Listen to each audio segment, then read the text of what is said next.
माझं नाव शुभांगी शामराव कीर उर्फ स्मिता सुभाष शिरवडकर. मी आज केळ्याचे वडे बनवते आहे. ते असे पिकून गेलेली केळी असतात, ती खायला नाही वाटत आणि ती फेकायची नाहीत. त्याचा आपण असा उपयोग करायचा. जेवढी केळी असतील तेवढं त्याच्यामध्ये हे गव्हाचं पीठ मिक्स करायचं. म्हणजे पाणी नाही टाकायचं, थोडं पण पाणी नाही.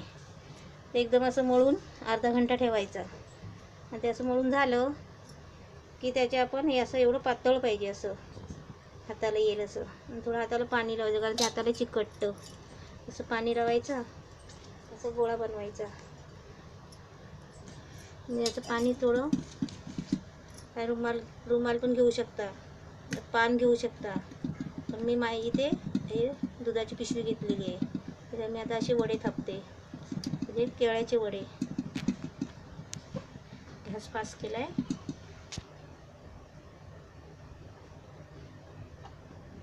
परत सुरुवात करतो. हे केळ्याचे वडे, याचे साखर वगैरे काहीच टाकायचं नाही, खाली थोडंसं मीठ टाकायचं.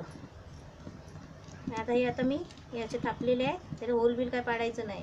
आता असे होल पाडतात, म्हणजे केळ्याचे वडे त्याच्यामुळे होल नाही पाडायचं. ते असं आपलं तेलात हळूच सोडायचं.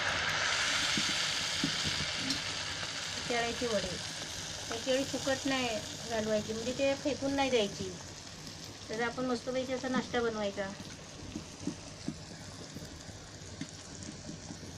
ते आपण आता सत्यनारायणच्या पूजेला पण केळी येतात, गणपतीला केळी येतात, ती काळी होतात. ते आपण काय करतो, फेकून देतो, खायला नाही वाटत. पण ती फेकून नाही द्यायची. ते असे त्याचे वडे बनवायचे, खाली गव्हाच्या पिठाचे, फक्त मीठ टाकायचा बस. हे बघा असे फुगतात, खायला पण मस्त एकदम चविष्ट. एक नवीन पदार्थ केळ्याचा. ही अशी केळी असतात. हे तुम्हाला दाखवण्यासाठी म्हणून मी एक ठेवलं आहे. बाकीचे पिठामध्ये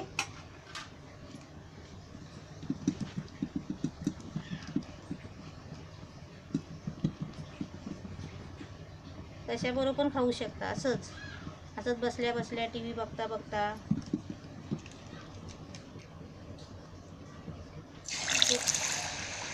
असं आपण काय करतो, केळी खराब झाली की चला नाही खायला वाटत, मन नाही लागत, चला टाकून देऊया असं म्हणतो. म्हणजे टाकून नाही द्यायची. असा त्याचा आपण एक प्रकारचा पदार्थ बनवायचा.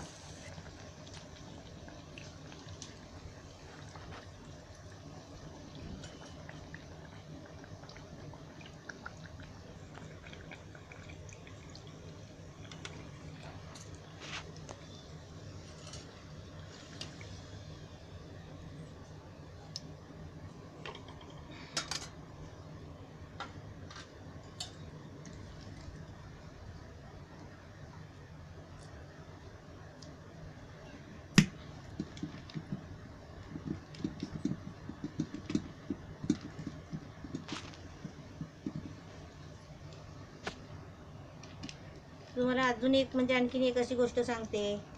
आपल्या घरात मुलं शाळेत जात असतील तर त्यांना म्हणजे काय आता सकाळी काय देता येत नाही. रोज चिवडा चपाती खाऊन मुलं कंटाळा करतात.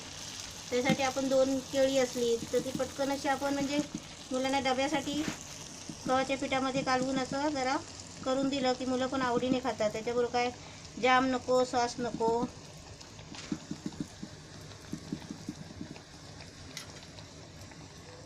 असे तेलात टाकले की ते बघा असे आपोआप फुगतात. आपण पण एकदा असं करून पहा, म्हणजे किती चांगलं लागतं ते. त्याला काहीच कुठलाच खर्च नाही आहे.